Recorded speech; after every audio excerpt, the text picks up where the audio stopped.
नमस्कार, राम राम, जय जोहार, जय छत्तीसगढ़।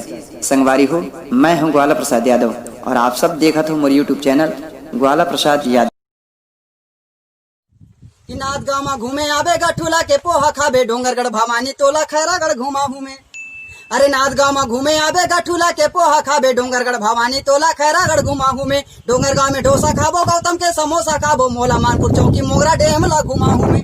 और वही तिल्ले छुरिया कती हावे मोर गाँव लमती, वही तिल्ले छुरिया कती हावे मोर गाँव लमती। अरे नानचुन झोपड़ी में तोला तो बिठा हूँ मैं। अरे दोनों जने गाना गाबो माँ के हाथ के खाना खाबो और छत्तीसगढ़ी भाषा बोली कविता सुना हूँ मैं। दोनों जने गाना गाबो माँ के हाथ के खाना खाबो छत्तीसगढ़ी भाषा बोली कविता सुना हूँ मैं। ननपन में छोटे छोटे रहन संगवारी तरिया नदियम नहन कुदन उतलंग करन भारी। नान नान के गैंग बना के संगरा आज जात रहें, हमन नान नान संगवारी गैंग बना के संगरा आज जात रहें। दूसर के बारी बकरी नींद के कस के आम खात रहें। एक घाव इसने सब के सब मंगलू घक आमम झुलत रहें, एक घाव इसने सब के सब मंगलू घक आमम झुलत रहें। कस के आमा गिराबो कई के हास हास के पुलत रहें। फिर जे डाली में सब चढ़े रहें और डाली रटाक ले टूट गए। आमक जगह मोमन गिर गए, मारी कोनी फूट गए।